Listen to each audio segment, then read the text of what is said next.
ಥರ ಆಯಿತು, ಅದಕ್ಕೆ ಹೋಗಿದೆ. ಸೊ ಅಲ್ಲಿಂದ ನನಗೆ ಪೇಯ್ನ್ ಸ್ಟಾರ್ಟ್ ಆಯಿತು. ಮಾರ್ನಿಂಗಿಂದನೇ ಸ್ಟಾರ್ಟ್ ಆಗೋಯಿತು. ಸ್ವಲ್ಪ ಲೈಟಾಗಿತ್ತು, ಆಮೇಲೆ ಜಾಸ್ತಿನೇ ಆಯಿತು ಪೇಯ್ನು. ನನಗೆ ನಾರ್ಮಲ್ ಆದರೆ ಈ ಥರ ಪೇಯ್ನ್ ಇರುತ್ತೆ, ಸೆಕ್ಷನ್ ಆದರೆ ಇರುತ್ತೆ. ಬೆನಿಫಿಟ್ ಎರಡರಲ್ಲೂ ಅಡ್ವಾಂಟೇಜಸ್ ಇರುತ್ತೆ, ಡಿಸ್ಅಡ್ವಾಂಟೇಜಸ್ ಇರುತ್ತೆ, ತಲೆ ಕೆಡಿಸ್ಕೊಬೇಡಿ. ಸೊ ಹಾಯ್, ಹಲೋ, ನಮಸ್ಕಾರ, welcome back to my YouTube channel. Hope ಎಲ್ಲ ಚೆನ್ನಾಗಿದ್ದೀರಾ ಅಂತ ಭಾವಿಸ್ತೀನಿ.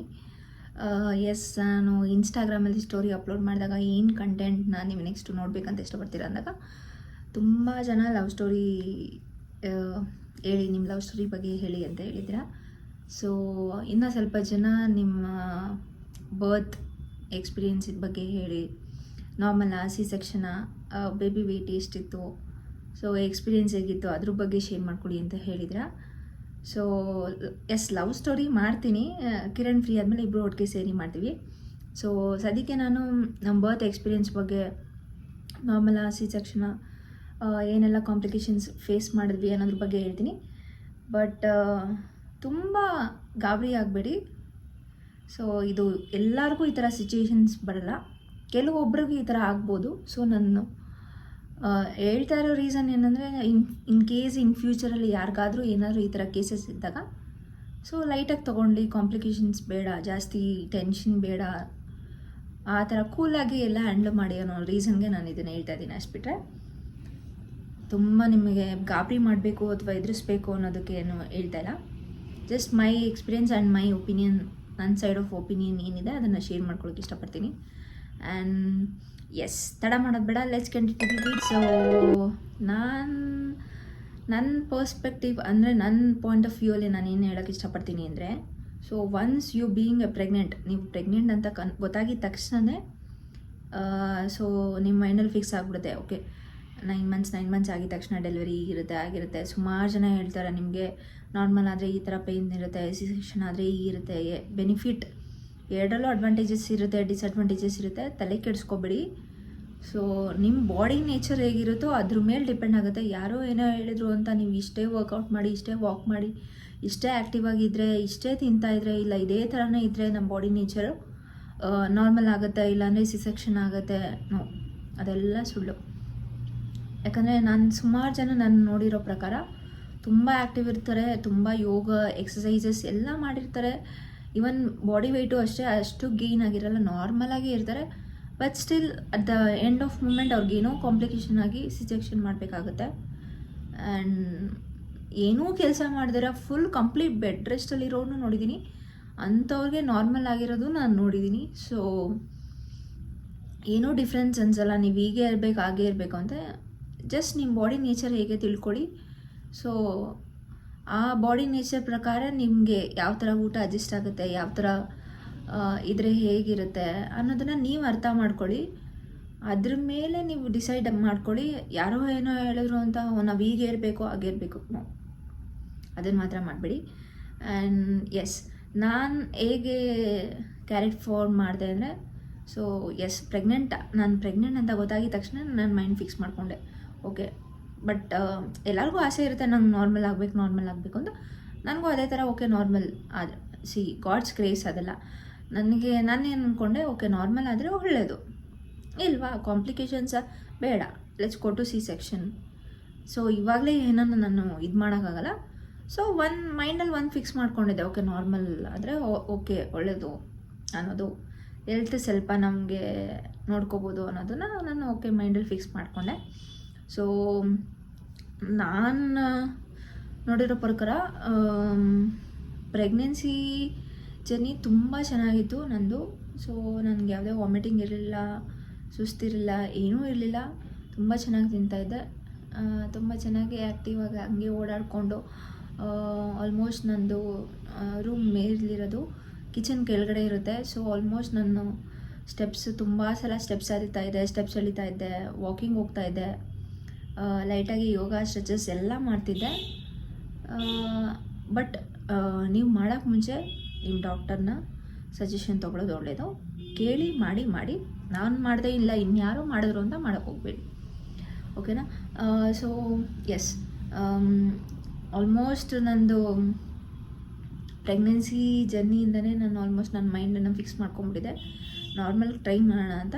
ಬಟ್ ಆಗಲಿಲ್ಲ ಅಂದರೆ okay, it's well and good. C section ಆದರೂ ಪರವಾಗಿಲ್ಲ, ಬೇಬಿ ಶುಡ್ ಬಿ ಫೈನ್ ಅನ್ನೋದು ಒಂದು. ಸೊ ನಾನು ಹೇಳೋದೇನೆಂದರೆ, ಏನೇ ಸಿಚುವೇಶನ್ ಬಂದರೂ ಬಿ ರೆಡಿ ಅಷ್ಟೇ. ಪಾಸಿಟಿವ್ ಮೈಂಡ್, ಪಾಸಿಟಿವ್ ಥಿಂಕಿಂಗ್, ಏನೂ ಆಗಲ್ಲ, ಎಲ್ಲದಕ್ಕೂ ರೆಡಿ ಇರಬೇಕಷ್ಟೆ. ಸೊ ಆ ಮೈಂಡ್ಸೆಟ್ಟಲ್ಲಿ ಪ್ರತಿಯೊಬ್ಬರು ಅದೇ ಮೈಂಡ್ಸೆಟ್ಟಲ್ಲಿರಿ. ಇನ್ನು ಯಾರಿಗೋ ಏನೋ ಆಯಿತು, ನನಗೂ ಅದೇ ಥರ ಆಗ್ಬಿಡುತ್ತಾ ಅನ್ನೋದು ಆ ಮೈಂಡ್ಸೆಟ್ಟಲ್ಲಿ ಇರಬೇಡಿ. ಸೊ ನಾನು ಹೇಳೋದಷ್ಟೇ, ನಾನು ಯಾವುದೇ ಥರ ವೀಡಿಯೋಸ್ ನಾನು ನೋಡ್ತಾ ಇರಲಿಲ್ಲ. ಯಾರೇ ಏನೇ ಸಜೆಷನ್ಸ್ ಕೊಟ್ಟರು ಕೆಲವೊಂದು ತೊಗೊಳ್ತಿದ್ದೆ, ಕೆಲವೊಂದು ನಾನು ತೊಗೊಳ್ತಾ ಇರಲಿಲ್ಲ. ನನಗೆ ಎಷ್ಟು ಬೇಕು ಅನಿಸುತ್ತೋ ಅಷ್ಟೊಂದು ತೊಗೊತಾ ಇದ್ದೆ. ಇನ್ನು ಸ್ವಲ್ಪ ನಾನು ಓಕೆ ಇಗ್ನೋರ್ ಮಾಡ್ತಿದ್ದೆ ಫೈನ್ ಅನ್ನೋದನ್ನು. ನನಗೇನು ಸರಿ ಅನಿಸುತ್ತೋ ನಾನು ಅದನ್ನು ಮಾತ್ರನೇ ಮಾಡ್ತಾಯಿದ್ದೆ. Yes, so almost complete from day 1ಇಂದ ಡೇ ಎಂಡ್ವರೆಗೂ ನನ್ನ ಪ್ರೆಗ್ನೆನ್ಸಿ ಚೆನ್ನಾಗೇ ಇತ್ತು. ಸೊ ಇವಾಗ ನೆಕ್ಸ್ಟ್ ನಮ್ಮ ಬರ್ತ್ ಎಕ್ಸ್ಪೀರಿಯನ್ಸ್ ಬಗ್ಗೆ ಹೇಳೋಣ. So and this is my birth experience ಬಗ್ಗೆ ಅಂದರೆ, ಆ್ಯಕ್ಚುಲಿ ನಂದು ಡೇಟ್ ಕೊಟ್ಟಿದ್ದು ಅಕ್ಟೋಬರ್ ಕೊಟ್ಟಿದ್ದು. ಸೊ ಸೆಪ್ಟೆಂಬರಲ್ಲಿ ನನಗೆ 13th ನನಗೆ ಬೇಬಿ ಶವರ್ ಮಾಡಿದ್ರು. ಆಲ್ಮೋಸ್ಟ್ ನನಗೆ 10th 8 ಕಂಪ್ಲೀಟಾಗಿ 9 ಮಂತ್ಸಿಗೆ ಬೀಳುತ್ತೆ. ಸೊ ಅದಾದಮೇಲೆ ಬೇರೆ ಯಾವ ಡೇಟ್ಸು ನಂಗೆ ಸಿಕ್ಕಿಲ್ಲ. ಪಿತೃಪಕ್ಷ ಬಂದುಬಿಡುತ್ತೆ, ಯಾವ ಡೇಟ್ಸು ಇಲ್ಲ.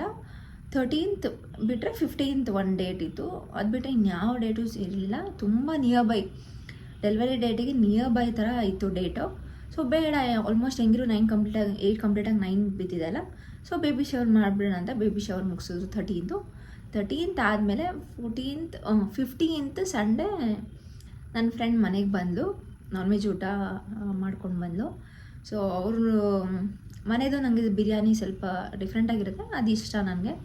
ಆ್ಯಕ್ಚುಲಿ ಅವಳು ಚೆನ್ನಾಗಿ ಕುಕ್ ಮಾಡ್ತಾಳೆ, ಅವಳಿಗೆ ವಿಡಿಯೋ ನೋಡ್ತಾ ಇದ್ದರೆ ಗೊತ್ತಾಗುತ್ತೆ ಅವಳಿಗೆ.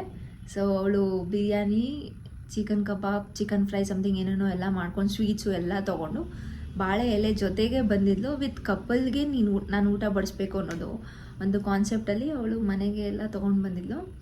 ನಾನು ಹೋಗೋಕ್ಕಾಗಲ್ಲ ಅನ್ನೋ ಕಾರಣಕ್ಕೆ ಅವಳು ಪಾಪ ಅವಳೇ ನಮ್ಮ ಮನೆಗೆಲ್ಲ ಬಂದು ಸೊ ಊಟ ಎಲ್ಲ ಬಡಿಸಿ ನಾನು ಊಟ ಎಲ್ಲ ಮಾಡಿ ವೆಯ್ಟ್ ಮಾಡೋವರೆಗೂ ನಾನು ಊಟ ಮಾಡಾದಮೇಲೆ ಅವಳು ಮನೆಗೆ ಹೋದ್ಲು. ಮನೆಗೆ ಹೋಗಿ ನಾನು ಅವತ್ತಿನ ದಿನ ಅವತ್ತು ಲಾಸ್ಟ್ ನಾನು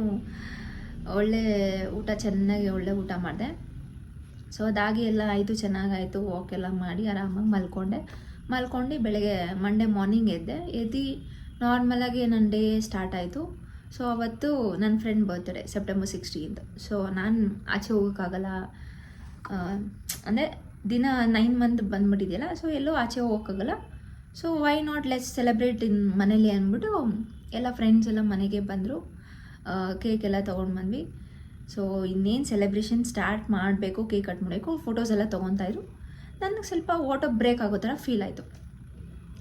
ನಾನು ಸರಿ ಇರು 1 ನಿಮಿಷ ವಾಶ್ರೂಮ್ಗೆ ಹೋಗಿ ಬರ್ತೀನಿ, ನೀವು ಕಂಟಿನ್ಯೂ ಮಾಡಿ ಅಂದ್ಬಿಟ್ಟು ನನ್ನ ಪಾಡಿಗೆ ನಾನು ವಾಶ್ರೂಮ್ಗೆ ಹೋಗಿ ಬಂದೆ. ಬಟ್ ಅದು ಫಸ್ಟ್ ಟೈಮ್ ಎಕ್ಸ್ಪೀರಿಯೆನ್ಸ್ ಮಾಡ್ತಾ ಇರೋದಲ್ಲ, ನಂಗೆ ಗೊತ್ತಾಗ್ತಾ ಇಲ್ಲ ಅದು ವಾಟರ್ ಬ್ರೇಕ್ ಆಗ್ತಾ ಇದೆಯಾ ಏನಾಗ್ತಾಯಿದೆ ನನಗೇನು ಗೊತ್ತಾಗ್ತಾಯಿಲ್ಲ. ಜಸ್ಟ್ ನಾನು ಯಾರಿಗೂ ಹೇಳಿಲ್ಲ, ಸೈಲೆಂಟಾಗಿ ಬಂದೆ. ಬಟ್ ನಂಗೆ ಅದು ವಾಟರ್ ಬ್ರೇಕ್ ಫೀಲ್ ಆಗಿಲ್ಲ. ಓಕೆ, ಬೇರೆ ಏನೋ ಇರ್ಬೋದು ಅನ್ನೋದು ನಾನು ನಾರ್ಮಲಾಗಿ ಸುಮ್ಮನೆ ಆಗಿಬಿಟ್ಟೆ. ಅದಾಗಿ ಮತ್ತೆ ಕೇಕ್ ಕಟಿಂಗ್ ಎಲ್ಲ ಸ್ಟಾರ್ಟ್ ಆಯಿತು. ಕೇಕ್ಸ್ ಎಲ್ಲ ಕಟ್ ಮಾಡಿದ್ರು. ಇನ್ನೇನು ಅವಳು ಕೇಕ್ ಕಟ್ ಮಾಡಿ ಎಲ್ಲರಿಗೂ ತಿನ್ನಿಸ್ಬೇಕು. ಮತ್ತು ನಂಗೆ ಸ್ವಲ್ಪ ಜಾಸ್ತಿ ವಾಟರ್ ಬ್ರೇಕ್ ಆಗೋ ಥರ ಫೀಲ್ ಆಯಿತು. ಸರಿ ಇರು, ಇನ್ನೊಂದ್ಸಲ ವಾಶ್ರೂಮ್ಗೆ ಹೋಗ್ಬಂದು ಕನ್ಫರ್ಮ್ ಮಾಡ್ಕೊಂಬಂದ್ಬಿಡೋಣ ಅಂತ ಡೌಟ್ ಮೇಲೆ ಹೋದೆ ನಾನು. ಸೊ ಅವಾಗ ಗೊತ್ತಾಯಿತು ಇಟ್ಸ್ ಎಸ್ ವಾಟರ್ ಬ್ರೇಕ್ ಅಂತ. ನಾನು ನನ್ನ ಫ್ರೆಂಡ್ಸ್ನ ಕರೆದ್ಬಿಟ್ಟು ಹೇಳಿದೆ, ವಾಟರ್ ಬ್ರೇಕ್ ಆಗ್ತಾಯಿದೆ ಅನಿಸುತ್ತೆ, ನಂಗೆ ಗೊತ್ತಾಗ್ತಾಯಿಲ್ಲ ಅಂತ. ಇಟ್ಸ್ ಲೈಕ್ ಅವಳು ಎಸ್ ಅದು ಆಗ್ತಿದೆ, ಇಟ್ಸ್ ಟೈಮ್ ಬೇಬಿ ಬರೋ ಟೈಮು. ಸೊ ಬೇಗ ನೀನು ಹಾಸ್ಪಿಟ್ಲಿಗೆ ಹೊರಡು, ನೀನು ಡಾಕ್ಟ್ರಿಗೆ ಕಾಲ್ ಮಾಡು ಅಂತ ಅಂದು.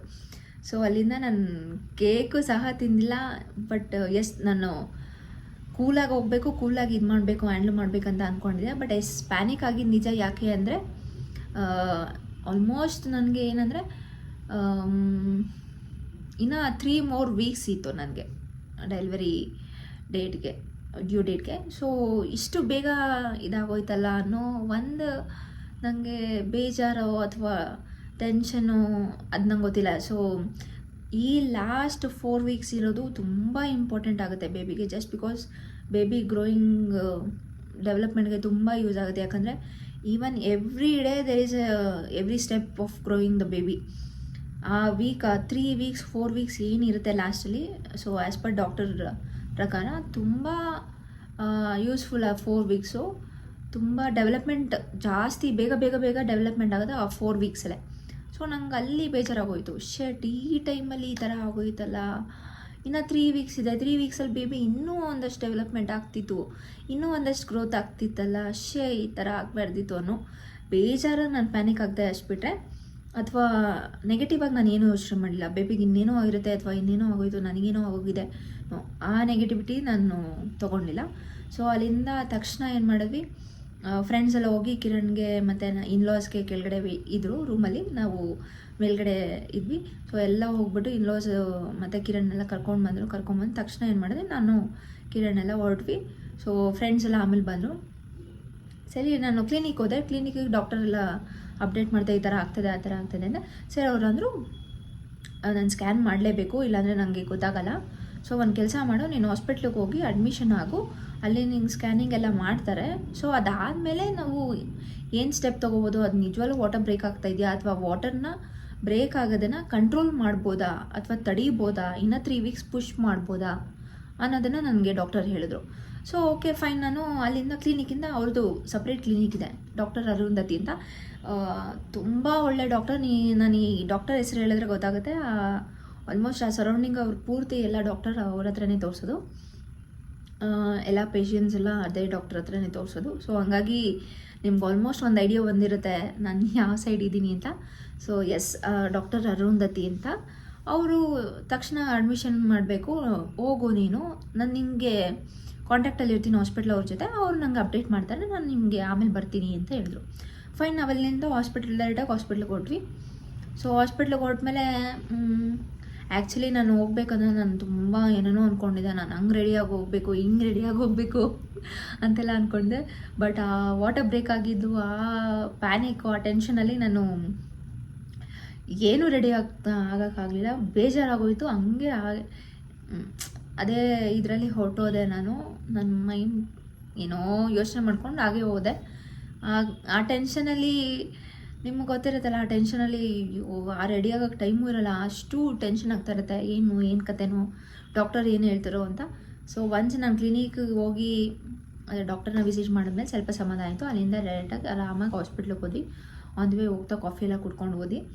ಸೊ ಹಾಸ್ಪಿಟ್ಲಿಗೆ ಹೋದ್ವಿ. ಹಾಸ್ಪಿಟಲಲ್ಲಿ ಅವರಂದರು ಎಸ್ ಸ್ಕ್ಯಾನ್ ಮಾಡಬೇಕು, ನಿಮಗೆ ಅಡ್ಮಿಷನ್ ಮಾಡ್ಕೊಳ್ತೀನಿ ನಾನು, ಮತ್ತು ಬೇಬಿ ಹಾರ್ಟ್ ಬೀಟ್ ಎಲ್ಲ ಚೆಕ್ ಮಾಡ್ತಾ ಇರ್ತೀವಿ. ಸೊ ಸ್ಕ್ಯಾನಿಂಗ್ ಎಲ್ಲ ಮಾಡ್ತೀನಿ, ಸ್ಕ್ಯಾನಿಂಗ್ ಮಾಡಿ ರಿಪೋರ್ಟ್ ಏನು ಬರುತ್ತೆ ನೋಡೋಣ, ಅದು ವಾಟರ್ ಬ್ರೇಕ್ ಕಂಟ್ರೋಲ್ ಮಾಡೋಕ್ಕಾಗುತ್ತಾ, ಮತ್ತು ಬೇಬಿ ಹೆಡ್ ಅಂದರೆ ಪೊಸಿಷನು ಬಂದಿದೆಯಾ. ಸೊ ಐ ಥಿಂಕ್ ಸೊ ನಮ್ಮ ಪೊಸಿಷನ್ ಬರೋಕ್ಕೆ ಚಾನ್ಸೇ ಇಲ್ಲ, ಯಾಕಂದರೆ ನನಗೆ ಇನ್ನೂ 3 ವೀಕ್ಸ್ ಡ್ಯೂ ಇರುತ್ತೆ.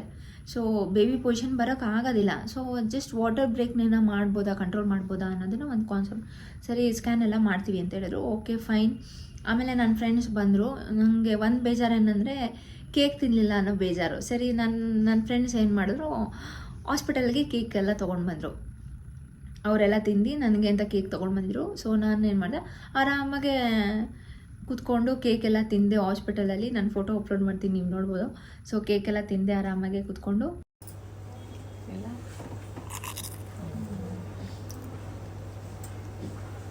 ಸೊ ನೆಕ್ಸ್ಟ್ ಸ್ಕ್ಯಾನಿಂಗ್ ಕರೆದಾಗ ಓಕೆ ಸ್ಕ್ಯಾನ್ ಎಲ್ಲ ಚೆಕ್ ಮಾಡ್ತಾರೆ. ನಾನು ಅಲ್ಲಿ ಡಾಕ್ಟರ್ನ ಕೇಳಿದೆ, ಸ್ಕ್ಯಾನ್ ಡಾಕ್ಟರ್ನ, ಈ ಥರ ಬೇಬಿ ತುಂಬ ವಾಟರ್ ಬ್ರೇಕ್ ಆಗಿಬಿಟ್ಟಿದ್ದಲ್ಲ, ತುಂಬ ಬೇಗ ಬರ್ತಾಯಿದ್ದಲ್ಲ, ಹೇಗೆ ಇದು, ಈಸ್ ಇಟ್ ಗುಡ್ ಅಂತ ನಾನು ಕೇಳಿದೆ. ಇಟ್ಸ್ ಐ ಟೈಮ್, ಅದು ನಿನ್ನ ಕೈಲಿ ಏನೂ ಇಲ್ಲ, ಅದು ಯಾವಾಗ ಬರಬೇಕು ಅನ್ಸುತ್ತೋ ಅವಾಗ ಬರುತ್ತೆ, ವರಿ ಮಾಡಬೇಡ, ಬೇಬಿ ಈಸ್ ಹೆಲ್ತಿ, ಗ್ರೋ ಆಗಿದೆ, ಬಟ್ ನೀನು ಟೆನ್ಷನ್ ಮಾಡ್ಕೋಬೇಡ ಅಂತ ಸ್ಕ್ಯಾನ್ ಡಾಕ್ಟರ್ ಹೇಳಿದ್ರು ನನಗೆ. ಸರಿ, ಅದೇ ಸ್ಕ್ಯಾನ್ ಎಲ್ಲ ಆಯಿತು. ಬೇಬಿ ಆಲ್ಮೋಸ್ಟ್ 2.6 ಏನೋ ಇತ್ತು ಸ್ಕ್ಯಾನ್ ಮಾಡಿದಾಗ. ಓಕೆ 2.6 ಇದೆ, ಬಟ್ ನಾಟ್ ಬ್ಯಾಡ್, ಅಷ್ಟು ವೆಯ್ಟ್ ಇದೆ, ತುಂಬ ಏನು ವೆಯ್ಟ್ ಕಮ್ಮಿ ಇಲ್ಲ. ಓಕೆ 2.6 ಈಸ್ ನಾರ್ಮಲ್, ಓಕೆ ಪರವಾಗಿಲ್ಲ, ಡೆಲಿವರಿ ಮಾಡಿದ್ರು ಏನೂ ತೊಂದರೆ ಇಲ್ಲ, ಎದುರ್ಕೊಂಬೇಡ ನೀನು ಅಂತ ಅಂದರು. ಓಕೆ ಫೈನ್, ನಾನು ಅಟ್ಲೀಸ್ಟ್ 2.6 ಇದೆಯಲ್ಲ ಓಕೆ ಅಂತ ಅಂದೆ. ಮೇ ಬಿ ಇನ್ನೂ 3 ವೀಕ್ಸ್ ಡಿಲೇ ಆಗಿ ಅದು ಇನ್ನೂ ಲೇಟಾಗಿ ಡ್ಯೂ ಡೇಟ್ ಕರೆಕ್ಟಾಗಿ ಆಗಿದ್ದರೆ ಮೇ ಬಿ ಬೇಬಿ ತುಂಬ ಚೆನ್ನಾಗಿ ವೆಯ್ಟ್ ಬರ್ತಿದ್ದ ಅನಿಸುತ್ತೆ. But I don't know it's bad luck ಅಂತ ಹೇಳ್ತಾರೋ ಅಥವಾ ಏನಂತ ಹೇಳ್ತಾರೋ ಗೊತ್ತಿಲ್ಲ. ಬಟ್ 2-6 ಇದ್ದ. Okay fine. ನಾನು ಸರಿ ಡಾಕ್ಟರ್ಗೆಲ್ಲ ಸ್ಕ್ಯಾನ್ ಎಲ್ಲ ಆಯಿತು, ಡಾಕ್ಟರ್ಗೆಲ್ಲ ಅಪ್ಡೇಟ್ ಮಾಡಿದ್ರು. ಆ್ಯಕ್ಚುಲಿ ಇದು ವಾಟರ್ ಬ್ರೇಕ್ ಆಗ್ತಾಯಿದೆ, ಸ್ವಲ್ಪನೇ ಆಗ್ತಾಯಿದೆ, ಬಟ್ ಇದು ಕಂಟ್ರೋಲ್ ಮಾಡೋಕ್ಕಾಗಲ್ಲ. ಬೇಬಿ ಎಡ್ಡು ಆ್ಯಕ್ಚುಲಿ ಬೇಬಿ ಎಡ್ ಈಗಿರಬೇಕು, ಅದು ಈಗಿರಬೇಕಲ್ಲ ಪೊಸಿಷನ್ಗೆ, ಅದು ಈಗಿದೆ. ಸೊ ಅದು ಈಗ ಬರೋದಕ್ಕೆ ಟೈಮ್ ತೊಗೊಳುತ್ತೆ. ಈಗಿರೋದು ಅದು ಡ್ಯೂ ಡೇಟ್ ಹತ್ರ ಬಂದಾಗ ಅದೆಲ್ಲ ಎಡ್ ಟರ್ನ್ ಆಗಿ ಹೀಗೆ ಬರೋದು. ಸೊ ಈಗಿದೆ. ಡಾಕ್ಟರ್ ಎಲ್ಲ ಮಾತಾಡಿದ್ರು, ಸ್ಕ್ಯಾನ್ ಡಾಕ್ಟರ್ ಹತ್ರ, ನಮ್ಮ ಡಾಕ್ಟರ್ ಅರುಂಧತಿ ಡಾಕ್ಟರ್ ಹತ್ರ ಎಲ್ಲ ಮಾತಾಡಿ ಬೇಬಿ ಎಡ್ಡಿಗಿದೆ, ಪೊಸಿಷನ್ಗಿನ್ನ ಬಂದಿಲ್ಲ ಅಂತಲ್ಲ. ಸೊ ಅದಾದಮೇಲೆ ಏನು ಮಾಡಿದ್ರು, ನನಗೆ ಅವರಂದರು ಡಾಕ್ಟರ್ ನಿನಗೆ ನಾಳೆ ಬೇಬಿ ಇನ್ಫೆಕ್ಷನ್ಸ್ ಆಗಬಾರ್ದು ಅಂದ್ಬಿಟ್ಟು ನಾನು ನಿನಗೆ ಮೆಡಿಸಿನ್ಸ್ ಏನೋ ಸ್ವಲ್ಪ ಕೊಡ್ತೀನಿ ನಾಳೆ, ಮತ್ತು ನಾಳೆ ಒಂದು ದಿನ ನೋಡೋಣ, ಬೇಬಿ ಪೊಸಿಷನ್ಗೆ ಬಂದರೆ ನಿನಗೆ ನಾರ್ಮಲ್ ಮಾಡ್ತೀನಿ, ಇಲ್ಲ ನಾನು ಸೆಕ್ಷನ್ ಮಾಡಬೇಕಾಗುತ್ತೆ, ರಿಸ್ಕ್ ತೊಗೊಳಕ್ಕಾಗಲ್ಲ ಅಂತ ಅಂದರು. ನಾನು ಓಕೆ ಫೈನ್, ಇನ್ನೇನು ಮಾಡೋದು, ಬೇರೆ ಆಪ್ಷನ್ ಇಲ್ಲ ನಮಗೆ. ಸರಿ ಆಯಿತು ಡಾಕ್ಟರ್, ನೀವೇನು ಹೇಳ್ತೀರೋ ಹಾಗೆ ಅಂತ ಅಂದೆ ನಾನು. ಸರಿ ಆಯಿತು ಅಂದ್ಬಿಟ್ಟು ಆಮೇಲೆ ಅವತ್ತು ನೈಟ್ ಹಾಸ್ಪಿಟಲಲ್ಲೇ ಸ್ಟೇ ಆದೆ. ಸೊ ಎಲ್ಲ ಆಮೇಲೆ ಮಜಾ ಮಾಡಿಕೊಂಡು ನಕ್ಕೊಂಡು ಎಲ್ಲ ಫುಲ್ ಫ್ಯಾಮಿಲಿ ಫ್ರೆಂಡ್ಸ್ ಎಲ್ಲ ಅಲ್ಲೇ ಇದ್ದರು. ಆರಾಮಾಗಿ ಮಾತಾಡ್ಕೊಂಡು ನಕ್ಕೊಂಡು ಕೂತಿದ್ದೆ ನಾನು. ಅಂದರೆ ನನಗೇನು ಪೇಯ್ನ್ ಇರಲಿಲ್ಲ, ಬಟ್ ಏನಿಲ್ಲ, ಲೈಟಾಗಿ ವಾಟರ್ ಬ್ರೇಕ್ ಅಂದರೆ ಬ್ರೇಕ್ ಆಗಿದೆ, ಬಟ್ ಕಂಪ್ಲೀಟಾಗಿ ಆಗಿರಲಿಲ್ಲ, ಲೈಟಾಗಿ ಆಗ್ತಿತ್ತು. ಓಕೆ ಫೈನ್, ನಾರ್ಮಲಾಗಿ ಎಲ್ಲ ತಿನ್ಕೊಂಡು ಆಮೇಲೆ ಇವರು ಏನಪ್ಪ ನಮ್ಮ ಅತ್ತೆ ಮತ್ತು ನನ್ನ ಫ್ರೆಂಡ್ಸ್ ಎಲ್ಲ ಕೇಳಿದ್ರು, ಕೊನೆ ಆಸೆ ಏನಿದೆ ಹೇಳಿಬಿಡು, ಮತ್ತು ಏನಪ್ಪ ಎಡ್ ಇನ್ನೂ ಟರ್ನ್ ಆಗಿಲ್ಲ, ಸೊ ನಿನ್ನ ಆಸೆ ಏನೇ ಇದ್ದರೂ ಹೇಳಿದ್ರೆ ಅಟ್ಲೀಸ್ಟ್ ಆ ಎಡ್ ಪೊಸಿಷನ್ಗೆ ಬರುತ್ತೆ ಆವಾಗಿನವ್ರದ್ದು ಅದು ಲಾಜಿಕ್ ನಿಜನ ಏನು ಅಂತ ನನಗೆ ಗೊತ್ತಿಲ್ಲ. ಬಟ್ ಅವರೆಲ್ಲರೂ ಹೇಳೋ ಪ್ರಕಾರ ಪ್ರೆಗ್ನೆಂಟ್ ಪೀಪಲ್ಸ್ ಏನೇ ಆಸೆ ಇಟ್ಕೊಂಡ್ರು ಅದು ಡೆಲಿವರಿ ಟೈಮ್ಗೆ ಸ್ವಲ್ಪ ಅದು ಕಂಪ್ಲೀಟ್ ಆಗಿಲ್ಲ ಅಂದರೆ ಅದು ಬೇಬಿ ಬೇಗ ಆಚೆ ಬರಲ್ಲ ಅನ್ನೋದು ಒಂದು ಕಾನ್ಸೆಪ್ಟ್ ಅವ್ರಿಗೆ. ಓಕೆ ಫೈನ್, ನನ್ನ ಕೇಳಿದ್ರು ಏನಾರು ಆಸೆ ಇದೆಯಾ ಹಾಗೆ. ನಾನು ಅದಕ್ಕೆ ಅಂದರೆ ನನಗೆ ಊಟ ಟೈಮ್ ಬೇರೆ ಆಯಿತು, ನನಗೆ ದೋಸೆ ತಿನ್ಬೇಕು ಅನಿಸ್ತಾ ಇದೆ, ಸಿಟಿ ಅದು ಒಂದು ತಿಂದಿಲ್ಲ, ಮಿಕ್ಕಿದೆಲ್ಲ ತಿಂದಿದೆ ಆಸೆ ಆಗಿರೋದೆಲ್ಲ ಅಂತ ಅಂದಿದೆ. ಆಮೇಲೆ ಸರಿ ಏನು ಮಾಡಿದ್ರು, ನಮ್ಮ ಡ್ಯಾಡಿ ಏನು ಮಾಡಿದ್ರು, ಓಕೆ ನಾನು ಹೋಗಿ ಸಿಟಿಆರಿಂದ ದೋಸೆ ತೊಗೊಂಡು ಬರ್ತೀನಿ ಅಂತ. ಪಾಪ ನಮ್ಮ ಡ್ಯಾಡಿ ಸಿಟಿಆರ್ಗೆ ಹೋಗಿ ಅವರು ನಾನು ಅಂದೆ ನೀವು ಆರಾಮಾಗಿ ತಿನ್ಕೊಂಡು ತೊಗೊಂಡು ಬನ್ನಿ, ನನಗೆ ಅಂತ ಅರ್ಜೆಂಟಾಗಿ ಏನು ತರಬೇಡಿ ಅಂತ. ಅವರಲ್ಲಿ ಹೋಗಿ ಸಿಟಿಆರಲ್ಲಿ ಅವರು ದೋಸೆ ತಿಂದು ನನಗೆ ದೋಸೆ ಪಾರ್ಸೆಲ್ ತೊಗೊಂಡು ಬಂದು. ಸೊ ಅವತ್ತು ಲಾಸ್ಟ್ ನಾನು ಸಿಟಿಆರ್ ದೋಸೆ ತಿಂದೆ. ಎಲ್ಲರೂ ಅಲ್ಲೇ ಹಾಸ್ಪಿಟಲಲ್ಲಿ ತೊಗೊಂಡು ಬಂದರು ಪಾರ್ಸೆಲ್ ಎಲ್ಲರಿಗೂ, ಇನ್ಲಾಸ್ಗೆ ಫ್ರೆಂಡ್ಸ್ಗೆಲ್ಲ ಅಲ್ಲೇ ಎಲ್ಲ ತಿಂದ್ವಿ. ಸೊ ಅಲ್ಲಿಗೆ ಆ ಡೇನ ನಾನು ಸೊ ಅಲ್ಲಿ ಸಿಟಿಆರ್ ದೋಸೆ ತಿಂದು ಮುಗಿಸ್ದೆ, ಅಲ್ಲಿಗೆ ಡೇ ಮುಗಿಸ್ದೆ. ಸೊ ನೆಕ್ಸ್ಟ್ ಡೇ ಮಾರ್ನಿಂಗ್ ಆಯಿತು.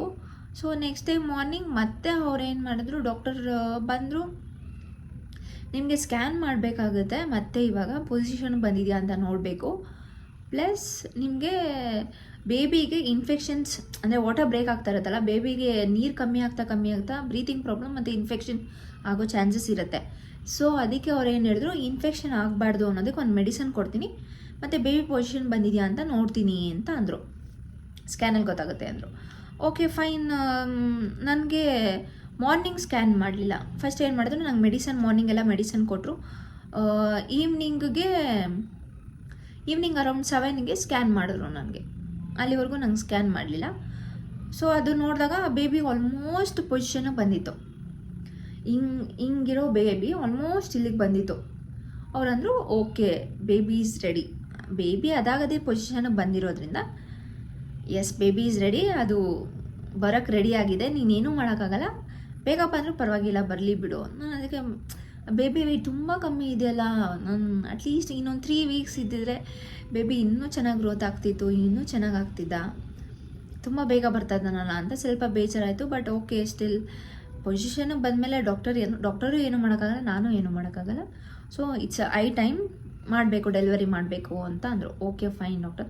ಸೊ ಅದಾದಮೇಲೆ ನನಗೇನಂದರು, ಅವತ್ತು ಈವ್ನಿಂಗ್ ರಿಪೋರ್ಟ್ಸ್ ಎಲ್ಲ ಬಂದ ಮೇಲೆ ಅವರಂದರು, ಮಾರ್ನಿಂಗ್ ಅರೌಂಡ್ 5:30-6ಗೆ ನಿನಗೆ ಪೇಯ್ನ್ ಇಂಜೆಕ್ಷನ್ ಕೊಡ್ತೀನಿ, ಇವಾಗ ನಿಂಗೆ ಕೊಡೋಕ್ಕಾಗಲ್ಲ, ಖಾಲಿ ಹೊಟ್ಟೆಲಿ ಇರಬೇಕು.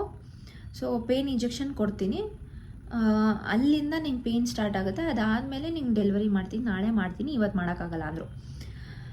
ಬಟ್ ಅದು ಆ್ಯಕ್ಚುಲಿ ಅದು ಏನು ಕೋಇನ್ಸಿಡೆನ್ಸೋ ಏನೋ ಗೊತ್ತಿಲ್ಲ. 16th ನಾನು ಹಾಸ್ಪಿಟಲಲ್ಲಿ ಅಡ್ಮಿಟ್ ಆಗಿದ್ದು, ವಾಟರ್ ಬ್ರೇಕ್ ಆಗಿದ್ದು. ನಾನು 16th ನನ್ನ ಡೇಟ್ ಆಫ್ ಡೇ ಅಲ್ಲಿ 16th ಹುಡ್ತಾ ಇದ್ದಾನೆ ಪಾಪು. ತುಂಬ ನಾನು ಖುಷಿಯಾಗಿದೆ, ನನ್ನ ಡೇಟಲ್ಲಿ 16th ಇಬ್ಬರು ಅನ್ನೋದು ಫುಲ್ ಖುಷಿಯಾಗಿದೆ. ಬಟ್ ಅಲ್ಲೂ ನನಗೆ ಡಿಸಪಾಯಿಂಟ್ ಆಯಿತು, ಅವತ್ತು ಹುಟ್ಟಲಿಲ್ಲ. ಸೊ 17th ಅಂದರು, ಓಕೆ ನೆಕ್ಸ್ಟ್ ಡೇ ಹುಡ್ತಾನೆ ಅಂತ ಅಂದ್ಕೊಂಡಿದ್ದೆ.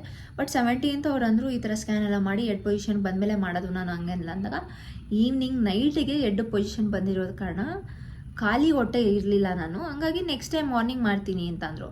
ಸೊ ಅಲ್ಲೂ 17th ಆಗಲಿಲ್ಲ. 18th Wednesday 18th. ಸೊ ಅವರ ಅಪ್ಪದು Jan 18th. ಸೊ 18 ಆ್ಯಂಡ್ ಅವ್ರ ಅಪ್ಪಗೆ 9 is a very lucky number, 9 lucky number ಅವ್ರಿಗೆ. ಸೊ ಅವ್ರ ಅಪ್ಪಗೆ ಫುಲ್ ಖುಷಿ ಆಯಿತು, ಇವತ್ತು ಪಕ್ಕಾ ಆಗುತ್ತೆ 18th, ನಿನ್ನ ಡೇಟಿಗಂತೂ ಆಗಲಿಲ್ಲ, ನನ್ನ ಡೇಟಿಗೆ ಆಗೋದು ಅವನು, ಹಂಗೆ ಹಿಂಗೆ ಅಂತೆಲ್ಲ. ಓಕೆ ಫೈನ್, ನಾನು ಯಾರ್ದಾದ್ರೇನು ಒಂಥರ ಖುಷಿ ಆಯಿತು. ಅವರಪ್ಪ ಡೇಟಿಗೆ ಹಾಕ್ತಾನೆ, ಯಾವುದೋ ಒಬ್ರು ಡೇಟಿಗೆ, ಅಟ್ಲೀಸ್ಟ್ ನಂದು ಅಥವಾ ಅವರಪ್ಪ ಅದು ಇರಲಿ, ಅಟ್ಲೀಸ್ಟ್ ಅವರಪ್ಪದಾದರೂ ಬರುತ್ತಲ್ಲ ಅನ್ನೋ ಖುಷಿಗೆ ಓಕೆ ಫೈನ್, ನನಗೂ ಖುಷಿ ಆಯಿತು. 18th ಅಲ್ವಾ ಬಿಡು ಅಂತ.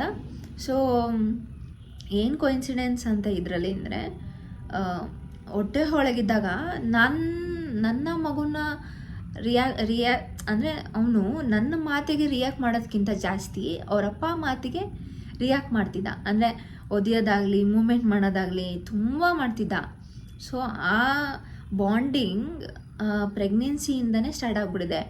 ಸೊ ಡೆಲಿವರಿ ಟೈಮಲ್ಲೂ, ಡೆಲಿವರಿ ಡೇಟೂ 16th ಆಗಲಿಲ್ಲ. ಸೊ 18th ನೋಡಿ, ಅದು ಎಷ್ಟು 2 days ವಾಟರ್ ಬ್ರೇಕ್ ಆಗಿದೆ, ಬಟ್ ಸ್ಟಿಲ್ 2 day ಡಿಲೇ ಆಗಿ 18th ಅವರಪ್ಪ ಡೇಟಿಗೆ ಆಗಿದೆ. ಸೊ ಅಷ್ಟು ಮಾತ್ರ ಅಂದರೆ ಇದರಲ್ಲೇ ಗೊತ್ತಾಗುತ್ತೆ ಅವನು ಅವರಪ್ಪ ಮಗ ಅಂತ. ಸೊ ಆ್ಯಕ್ಚುಲಿ ಎಸ್, ಅದು ಬಾಂಡಿಂಗ್ ಹಂಗಿತ್ತು, ಅದು ಹೊಟ್ಟೆ ಒಳಗಿಂದನೇ ಬಾಂಡಿಂಗ್ ಬಂದ್ಬಿಟ್ಟಿದೆ ಅಪ್ಪಂಗೂ ಮಗುಂಗೂ. ಸೊ ಅದು 18th ಮಾರ್ನಿಂಗ್ 5:30 ಬಂದರು, ಸಿಸ್ಟರ್ ಬಂದರು. ನಾನು ಓಕೆ, ನಾನು ಫ್ರೆಶ್ ಅಪ್ ಎಲ್ಲ ಆಗಿ ಸ್ನಾನ ಎಲ್ಲ ಮಾಡಿ ರೆಡಿ ಇದ್ದೆ. ಓಕೆ, ಇನ್ನು ನೆಕ್ಸ್ಟ್ 1-2 days ಸ್ವಲ್ಪ ಇದೆಲ್ಲ ಆಗುತ್ತೆ, ಮಾಡೋಕ್ಕಾಗಲ್ಲ ನೀಟಾಗಿ ಅಂದ್ಬಿಟ್ಟು ನಾನು ಮಾರ್ನಿಂಗೇ ಎದ್ಬಿಟ್ಟು ಸ್ನಾನ ಎಲ್ಲ ಮಾಡಿ ರೆಡಿಯಾಗಿದ್ದೆ. ಅವರು ಮಾರ್ನಿಂಗ್ 5:30 ಅರೌಂಡ್ 5:30-6 ಬಂದರು, ಸಿಸ್ಟರ್ ಬಂದರು. ನಾನು ನಿಮಗೆ ಪೇಯ್ನ್ ಕಿಲ್ಲರ್, ಇವಾಗ ಪೇಯ್ನ್ ಇಂಜೆಕ್ಷನ್ ಸ್ಟಾರ್ಟ್ ಮಾಡ್ತೀನಮ್ಮ. ಸೊ ಅಲ್ಲಿವರೆಗೂ ನಂಗೆ ಗ್ಲೂಕೋಸು ಹಾಕಿರಲಿಲ್ಲ, ಏನೂ ಇರಲಿಲ್ಲ, ಜಸ್ಟ್ ಕೈಗೆ ಇದು ಹಾಕಿದ್ರು. ಸೊ 6 ಬಂದು ಡ್ರಿಪ್ಸ್ ಎಲ್ಲ ಹಾಕಿ, ಟಿಪ್ಸ್ ಒಳಗಡೆ ಅಂದರೆ ಡ್ರಿಪ್ಸ್ ಜೊತೆಗೇ ನನಗೆ ಪೇಯ್ನ್ ಇಂಜೆಕ್ಷನ್ ಶುರು ಮಾಡಿದ್ರು. ಬಟ್ ಅದೇನಂದರೆ ನಂಗೆ ಡೈರೆಕ್ಟಾಗಿ ಇಂಜೆಕ್ಷನ್ ಕೊಟ್ಟಿಲ್ಲ, ಪೇಯ್ನ್ ಇಂಜೆಕ್ಷನ್ ಕೊಟ್ಟಿಲ್ಲ. ಸೊ ಡೈರೆಕ್ಟಾಗಿ ಕೊಟ್ಟರೆ ಏನಾಗುತ್ತೆ, ಅದು ತುಂಬ ಬೇಗ ಪೇಯ್ನ್ ಬಂದುಬಿಡುತ್ತೆ. ಬಟ್ ಅವ್ರು ಹಂಗೆ ಮಾಡಲಿಲ್ಲ. ಬಟ್ ಯಾಕೆ ಅಂತ ನನಗೆ ಗೊತ್ತಿಲ್ಲ, ಡ್ರಿಪ್ಸಿಗೆ ಇಂಜೆಕ್ಷನ್ ಕೊಟ್ಟರು, ಪೇಯ್ನ್ ಇಂಜೆಕ್ಷನ್. ಅದೇನಾಯಿತು, ಸ್ಲೋಗೆ ಪೇಯ್ನ್ ಬರೋಕ್ಕೆ ಸ್ಟಾರ್ಟ್ ಆಯಿತು. ನನಗೆ ತುಂಬ ಸ್ಲೋಗಿ ಬರೋಕ್ಕೆ ಸ್ಟಾರ್ಟ್ ಆಯಿತು. 6, 7, 8ವರೆಗೂ ಓಕೆ ಥರ ಇದ್ದೆ. ಸ್ವಲ್ಪ ಪೇಯ್ನ್ ಬರ್ತಿತ್ತು, ಬಟ್ ಓಕೆ. ಆಮೇಲೆ ಜಾಸ್ತಿ ಆಯಿತು ಪೇಯ್ನು ನನಗೆ. ಸೊ ಅದು ಯಾಕೆ ಆ ಥರ ಕೊಟ್ಟರು ಅಂತ ಗೊತ್ತಿಲ್ಲ. ಡೈರೆಕ್ಟಾಗಿ ಕೊಟ್ಟಿದ್ರೆ ಮೇ ಬಿ ಬೇಗ 1-2 hours 3 hours ಆಗೋಗ್ತಿತ್ತು ಅನಿಸುತ್ತೆ. ಬಟ್ ಅದು ಅವರು ಡ್ರಿಪ್ಸಲ್ಲಿ ಕೊಟ್ಟಿರೋದ್ರಿಂದ ತುಂಬ ಸ್ಲೋಗೆ ರಿಯಾಕ್ಟ್ ಆಯಿತು. ಸೊ ಅದಾದಮೇಲೆ ಡಾಕ್ಟರ್ ಅಂದರು, ಮಾರ್ನಿಂಗ್ ಅರೌಂಡ್ 9-10 ರೌಂಡ್ಸ್ ಬಂದರು ಡಾಕ್ಟರು. ಸೊ ಇವಾಗ ಎಷ್ಟು ಸೆಂಟಿಮೀಟರ್ ಆಗಿದೆ, 4 centimeter ಡೈಲ್ಯೂಟ್ ಆಗಿದೆ. ಇನ್ನು ನಿಮಗೆ 4-5 centimeter ಆಗಬೇಕು. ಸೊ ನನಗೆ ಯಾವುದಕ್ಕೂ 5 ಅಥವಾ 6 ಬರ್ತೀನಿ, ಅಷ್ಟರಲ್ಲಿ ಆಗಿರುತ್ತೆ. ಸೊ 4 ನಾನು ನಿಮಗೆ ಅಪ್ಡೇಟ್ ಮಾಡು, ನನಗೆ ಕಾಲ್ ಮಾಡಿ, ನಾನು ಹಾಸ್ಪಿಟಲಲ್ಲಿ ಕಾಂಟ್ಯಾಕ್ಟಲ್ಲಿ ಇರ್ತೀನಿ ಅಂತ ಅಂದರು. ಓಕೆ ಫೈನ್ ಅಂದೆ. ಸೊ ಅಲ್ಲಿ ಪೇಯ್ನ್ ಸ್ಟಾರ್ಟ್ ಆಯಿತು. ನನಗೆ ಅಲ್ಲಿಂದ ಸ್ಲೋಗೆ ಪೇಯ್ನ್ ಸ್ಟಾರ್ಟ್ ಆಯಿತು. ಅಲ್ಲಿಂದ ಮಾರ್ನಿಂಗಿಂದನೇ ಸ್ಟಾರ್ಟ್ ಆಯಿತು ನನಗೆ ಪೇಯ್ನ್. ನಾಳೆ ಥರ ಆಯಿತು, ಅದಕ್ಕೆ ಹೋಗಿದೆ. ಸೊ ಅಲ್ಲಿಂದ ನನಗೆ ಪೇಯ್ನ್ ಸ್ಟಾರ್ಟ್ ಆಯಿತು. ಮಾರ್ನಿಂಗಿಂದನೇ ಸ್ಟಾರ್ಟ್ ಆಗೋಯಿತು. ಸ್ವಲ್ಪ ಲೈಟಾಗಿತ್ತು, ಆಮೇಲೆ ಜಾಸ್ತಿನೇ ಆಯಿತು ಪೇಯ್ನು ನನಗೆ. ಸೊ ಇವರು ಕಿರಣ್, ನಮ್ಮ ಅಕ್ಕ, ಇನ್ಲಾಸ್ ಎಲ್ಲರೂ ಅಲ್ಲೇ ಇದ್ದರು. ಎಷ್ಟು ಸಪೋರ್ಟ್ ಮಾಡಿದ್ರು ಅಂದರೆ, ನಂಗೆ ಇದೊಂದಿನ ಪೇಯ್ನ್ ಕಂಟ್ರೋಲ್ ಮಾಡ್ಕೊ, ಇದು ಒಂದಿನ ಕಂಟ್ರೋಲ್ ಮಾಡ್ಕೊ, ಆಗೋಯ್ತು ಇನ್ನೊಂದು ಸ್ವಲ್ಪ ಹೊತ್ತು ಡಾಕ್ಟರ್ ಬಂದುಬಿಡ್ತಾರೆ. ನಾನು ಯಾವಾಗ ಬರ್ತಾರೆ, ಫಸ್ಟು 3 ಅಂತ ಹೇಳಿದ್ರು, ಡಾಕ್ಟರ್ ಬಂದುಬಿಡ್ತಾರೆ ಅಂತ ಹೇಳಿದ್ರು. ನೆಕ್ಸ್ಟು 4 ಬರ್ತಾರೆ ಅಂದರು. ಸೊ ಜಸ್ಟ್ ಬಿಕಾಸ್ ನಾನು ನೋವನ್ನ ಮರೀಲಿ, ಆ ಟೈಮ್ನ ಕಾನ್ಸಂಟ್ರೇಟ್ ಮಾಡ್ತಾಯಿದ್ದೆ. ನಾನು ಇಲ್ಲಿ ಬೆಡ್ ಮೇಲೆ ಮಲ್ಕೊಂಡಿದ್ದೀನಿ ಅಂದರೆ ಆಪೋಸಿಟಲ್ಲಿ ಕ್ಲಾಕ್ ಇತ್ತು. ಸೊ ನಾನು ಆ ಟೈಮ್ನ ನೋಡೋದು, ಡಾಕ್ಟರ್ ಬಂದ್ರ ಅಂತ ಕೇಳೋದು ಮಾಡ್ತಿದ್ದೆ. ಸೊ ಹಂಗಾಗಿ ಅವ್ರು ಏನು ಮಾಡೋದು, ಬರ್ತಾರೆ ಇನ್ನೊಂದು ಹಾಫ್ ಆನ್ ಅವರ್ ಬಂದ್ಬಿಡ್ತಾರೆ ಅಂತೇಳಿ ಹಂಗೆ ಪುಷ್ ಮಾಡಿ ಅರೌಂಡ್ 5:30 6ಗೆ 8 to 9 ಸೆಂಟಿಮೀಟರ್ ಡೈಲೇಟ್ ಆಗಿತ್ತು. ಸೊ ಡಾಕ್ಟರ್ ಏನಂದರು, ಎಸ್ ಇಟ್ಸ್ ಟೈಮ್, ನಿನ್ನ OT ಕರ್ಕೊಂಡು ಹೋಗ್ತೀವಿ, ಇವಾಗ ರೆಡಿ ಇರು ಅಂತ ಅಂದರು. ಸೊ ಅಲ್ಲಿಂದ ನಾನು ಬಟ್ ಆ್ಯಕ್ಚುಲಿ ನಂಗೆ ತುಂಬ ಪೇನ್ ಆಗ್ತಿತ್ತು. ಅಲ್ಲಿಂದ OTಗೆ ಕರ್ಕೊಂಡು ಹೋದರು. ಅರೌಂಡ್ 6:30 ಹಿಂಗೆ ಕರ್ಕೊಂಡೋಗಿ ಡಾಕ್ಟರ್ ಏನು ಮಾಡಿದ್ರು, ಆಲ್ಮೋಸ್ಟ್ ಅವ್ರಿಗೆ ಏನು 6:30ಇಂದ 8:30ವರೆಗೂ ನನಗೆ ಕಾಂಟ್ರಾಕ್ಷನ್ಸ್ ಬರ್ತಾನೇ ಇದೆ. ಪುಷ್ ಮಾಡಿ ಅಂತ ಹೇಳ್ತಾರೆ, ಬಟ್ ಆಗ್ತಿಲ್ಲ. ಸೊ ಫುಲ್ ಕಂಪ್ಲೀಟ್ ಬೆಳಗ್ಗೆ 6 ಗಂಟೆಯಿಂದ ನನಗೆ ನೈಟ್ 8ವರೆಗೂ ಪೇಯ್ನ್ ತೊಗೊಂಡಿದ್ದೀನಿ. ಸೊ ಇಟ್ಸ್ ಲೈಕ್ ಅದೇ ಪೀರಿಯಡ್ ಕ್ರಾಂಪ್ಸ್ ಅಂದ್ರಲ್ಲ, ಅದು ಅವರೊಬ್ರಿಗೆ ತುಂಬ ಬರುತ್ತಲ್ಲ, ಆ ಥರ ತುಂಬ ಅಂದರೆ ಹೊಟ್ಟೆ ಹಿಂಗೆ ಕ್ಯೂಚಿ ಬಿಟ್ಟಂಗೆ ಆಗುತ್ತೆ. ನನಗೆ ಆ್ಯಕ್ಚುಲಿ ಹೊಟ್ಟೆ ಸೊಂಟ ಎಲ್ಲ ನೋವು ಬರ್ತಿತ್ತು. ಅಂದರೆ ಹಿಂಗೆ ಬಂತೆ ಹಿಂಗೆ ಹೊಟ್ಟೋಗುತ್ತೆ, ಹಿಂಗೆ ಬರುತ್ತೆ ಹಿಂಗೆ ಹೊಟ್ಟೋಗ್ತಾಯಿತ್ತು. ಅದು ಹೇಗಂದರೆ ಬಂದಾಗ ಹಿಂಗೆ ಆಗ್ತಿತ್ತು, ಆಮೇಲೆ ಆರಾಮಾಗ್ತಿತ್ತು, ಮತ್ತು ಬಂದಾಗ ಹಿಂಗೆ ಆಗ್ತಿತ್ತು, ಮತ್ತು ಆರಾಮಾಗ್ತಿತ್ತು. ಆ್ಯಕ್ಚುಲಿ ಏನಂದರೆ ನಾನು ನಮ್ಮ ಅಕ್ಕಂದು ಕಿರಣ್ದು ಕೈಯೆಲ್ಲ ಹಿಂಗಿಟ್ಕೊಂಡು ಎಷ್ಟು ಹಿಂಗೆಲ್ಲ ಮಾಡ್ತಿದ್ದೆ ಅಂದರೆ, ಅವಳು ಅದೇ ಹೇಳ್ತಾಳಲ್ಲ, ನನ್ನ ಕೈಯೆಲ್ಲ ನೋವು ಬಂದ್ಬಿಟ್ಟಿದೆ ಅಂತ. ಅಷ್ಟು ಪೇಯ್ನ್ ಮಾಡಿಬಿಟ್ಟಿದ್ದೀನಿ, ಹಂಗೆ ಇಟ್ಕೊಂಡು ಹಿಂಗೆ ಮಾಡಿ ಅಷ್ಟು ಪೇಯ್ನ್ ಬಂದುಬಿಟ್ಟಿದೆ. ಬಟ್ ಅದು ನಂಗೆ ಅದೇನೋ ಒಂಥರ ಜಸ್ಟ್ ಈ ಥರ ಹಿಂಗೆಲ್ಲ ಮಾಡ್ತಿದ್ರೆ ಪೇಯ್ನ್ ಬರಲ್ಲ ನನಗೆ ಅನ್ನೋದು ಒಂದು ಸುಮ್ಮನೆ ಆ ಥರ ಅಂದರೆ ಏನು ಮಾಡಿದೆ, ಕೈ ಹಿಂಗೆ ಇಟ್ಕೊಂಡು ಹಿಂಗೆಲ್ಲ ಮಾಡ್ತಿದ್ದೆ. ಸೊ ಟೈಟಾಗಿ ಹಿಂಗೆ ಮಾಡಿದಷ್ಟು ನಾನು ಏನಂತ ನೋವು ಬರೋದು ಗೊತ್ತಾಗ್ತಾ ಇರಲಿಲ್ಲ. ಆಮೇಲೆ ಹಾಟ್ ಬ್ಯಾಗ್ಸ್ ಎಲ್ಲ ಇಟ್ಕೊಂಡೆ, ಬಟ್ ಸ್ಟಿಲ್ ತುಂಬ ನೋವ್ತಾಯಿತ್ತು, ಕಂಟ್ರೋಲ್ ಮಾಡೋಕ್ಕಾಗಿಲ್ಲ. ಬಟ್ ಎಸ್, ಕೆಲವೊಬ್ಬರಿಗೆ ಇಷ್ಟೊಂದು ನೋವಾಗಲ್ಲ ಅಂದ್ಕೊತೀನಿ, ಕೆಲವೊಬ್ಬರಿಗೆ ಸ್ವಲ್ಪ ನೋವು, ಕೆಲವೊಬ್ಬರಿಗೆ ಜಾಸ್ತಿ ನೋವಾಗುತ್ತೆ. ಮೇ ಬಿ ನನಗೆ ಜಾಸ್ತಿ ನೋವಾಯ್ತೋ ಕಮ್ಮಿ ನೋವಾಯ್ತೋ ಗೊತ್ತಿಲ್ಲ, ನನ್ನ ಎಕ್ಸ್ಪೀರಿಯೆನ್ಸಲ್ಲಿ ನಾನು ಹೇಳ್ತೀನಿ. ಆ್ಯಕ್ಚುಲಿ ನೋವು ಆಯಿತು, ಹೌದು. ಸೊ ಅಲ್ಲಿಂದ OTಗೆಲ್ಲ ಕರ್ಕೊಂಡೋದ್ರು. OT ಕರ್ಕೊಂಡೋಗಿ ಎಲ್ಲ ರೆಡಿ ಮಾಡಿದ್ರು. ಸೊ ಈ ಕಡೆ ಒಂದು 4 ಜನ, ಈ ಕಡೆ ಒಂದು ಇಬ್ಬರು, ಈ ಕಡೆ ಒಂದೊಬ್ಬರು. ಸೊ ಮೇನ್ ಅರುಂಧತಿ ಡಾಕ್ಟರು, ಅವ್ರ ಜೊತೆಗೆ ಡ್ಯೂಟಿ ಡಾಕ್ಟರ್ ಒಬ್ಬರು ಇದ್ದರು. ಸೊ ಇಷ್ಟು ಜನನೂ ವೆಯ್ಟ್ ಮಾಡ್ತಾನೆ ಇದ್ರು. ಸೊ ಎಸ್ ಮೇಘ, ನೀನು ರೆಡಿ, ಇವಾಗ 2 ಡೇಸಿಂದ ವೆಯ್ಟ್ ಮಾಡಿದ್ಯಾ, ಇನ್ನು ವೆಯ್ಟ್ ಮಾಡೋಕ್ಕಾಗಲ್ಲ, ಕಾಂಟ್ರಾಕ್ಷನ್ ಬಂದಿದ ತಕ್ಷಣ ಪುಷ್ ಮಾಡು ಅಂತಂದರು. ನಾನು ಆ್ಯಕ್ಚುಲಿ ಬಂತು ನೆಕ್ಸ್ಟು ಪುಷ್ ಮಾಡಿಸ್ಲಿಲ್ಲ, ಇಲ್ಲ ಹೋಯ್ತು ಅನ್ನೋಕ್ಕೆ. ಆ್ಯಕ್ಚುಲಿ ಸುಮಾರು ಸಲ ಹಂಗೆ ಆಯಿತು, ಕಾಂಟ್ರಾಕ್ಷನ್ ಬಂತಾಯಿತು, ಪುಷ್ ಮಾಡೋ ಟೈಮ್ಗೆ ಹೋಗ್ತಾಯಿತ್ತು. ಆಮೇಲೆ ಈ ಮುಕ್ಕಿರಿ ಅಂತ ಹೇಳ್ತಾಯಿದ್ರು. ನನಗೆ ಆ್ಯಕ್ಚುಲಿ ಏನಂದರೆ ಕಿರ್ಚ್ಕೊಳ್ಬೇಕು ಅನಿಸ್ತಾಯಿತ್ತು. ಅಂದರೆ ಮುಕ್ಕಿರಿ ಅಂದರೆ ಅವ್ರು ಹೇಳ್ತಾರೆ, ಎರಡು ಹಲ್ಲನ್ನು ಹಿಂಗೆ ಕಚ್ಚಿ ಪುಷ್ ಮಾಡಿ ಅಂತ ಹೇಳ್ತಾರೆ. ನಂಗೆ ಆ್ಯಕ್ಚುಲಿ ಅದು ಅಲ್ಲಿ ಕಚ್ಚಕ್ಕೆ ಆಗ್ತಿಲ್ಲ, ಅಲ್ಲಿ ಕಚ್ಚಿ ಪುಷ್ ಮಾಡಿ ಅಂತ ಹೇಳ್ತಿದ್ದಾರೆ. ನಂಗೆ ಅಲ್ಲಿ ಕಚ್ಚಕ್ಕೆ ಆಗ್ತಿಲ್ಲ ಅಂತ ಕಿರ್ಚೋಣ ಅನಿಸುತ್ತೆ. ಕಿರ್ಚ್ಬೇಡಿ, ಜಸ್ಟ್ ಅಲ್ಲಿ ಕಚ್ಚಿ ಪುಷ್ ಮಾಡಿ ಅಂತ ಹೇಳ್ತಾರೆ. ಅಲ್ಲಿ ಕಚ್ಚಿ ಹೆಂಗೆ ಪುಷ್ ಮಾಡೋದು ಹೆಂಗೆ ಅಂತ ಆಮೇಲೆ 1-2 ಸಲ ಟ್ರೈ ಮಾಡಿದೆ, ಬಟ್ ನನಗೆ ನಿಜ ಆಗಲಿಲ್ಲ ಅಲ್ಲಿ ಕಚ್ಚಿ ಪುಷ್ ಮಾಡೋದಕ್ಕೆ. 1-2 ಸಲ ಅಂತ ಕಿರ್ಚಿದೆ. ಅವ್ರಂದ್ರು ಕಿರ್ಚ್ಬೇಡಿ, ಓಕೆ ಫೈನ್, ಹೌದು ನನಗೂ ಅನಿಸ್ತು ತುಂಬ ಸಿಲಿಯಾಗಿ ಕಿರ್ಚ್ತಾ ಇದ್ದೀನಿ ಅಂತ. ಅದಾದಮೇಲೆ ಅಂತ ಅಲ್ಲಿ ಕಚ್ಕೊಂಡು ಜೋರಾಗಿ ಕಿರ್ಚೋದಕ್ಕೆ ಶುರು ಮಾಡಿದೆ. ಎಷ್ಟೇ ಕಾಂಟ್ರಾಕ್ಷನ್ ಬಂದ್ರೂ ಪುಷ್ ಮಾಡೋಕ್ಕಾಗ್ತಿಲ್ಲ. ಅವರೇ ಹೇಳ್ತಾಯಿದ್ರೆ ಎಡ್ ಕಾಣಿಸ್ತಿದೆ ಬಟ್ ಆಚೆ ಬರ್ತಿಲ್ಲ. ಎಷ್ಟು ಪುಷ್ ಮಾಡ್ತಾಯಿದ್ದೀನಿ ಆಗ್ತಾಯಿಲ್ಲ. 8:30ವರೆಗೂ ಇದೆ ಆಗಿದೆ. ಅರೌಂಡ್ 6:30ಇಂದ 8:30 8:45ವರೆಗೂ ಡಾಕ್ಟರು ನಿಂತ್ಕೊಂಡೇ ಇದ್ದಾರೆ. ಅವರು ಹೋಗ್ತಾರೆ, ಬರ್ತಾರೆ, ಕೂತ್ಕೊಳ್ತಾರೆ, ಮತ್ತೆ ಎದ್ದೊಳ್ತಾರೆ, ಮತ್ತೆ ಕೂತ್ಕೊಳ್ತಾರೆ, ಮತ್ತೆ ಎದ್ದೊಳ್ತಾರೆ. ಸೊ ಅದಕ್ಕೆ ಅವರಂದರು, ಸೊ ಇನ್ನು ವೆಯ್ಟ್ ಮಾಡೋಕ್ಕಾಗಲ್ಲ, ಬೇಬಿ ಬ್ರೀತಿಂಗ್ ಪ್ರಾಬ್ಲಮ್ ಆಗ್ತಾಯಿದೆ, ಸೊ ನೀನು ಪುಷ್ ಮಾಡಲೇಬೇಕು ಅಂದರು. ಆವಾಗಲೂ ಟ್ರೈ ಮಾಡಿದಕ್ಕೂ ಪುಷ್ ಮಾಡೋಕ್ಕಾಗಲಿಲ್ಲ.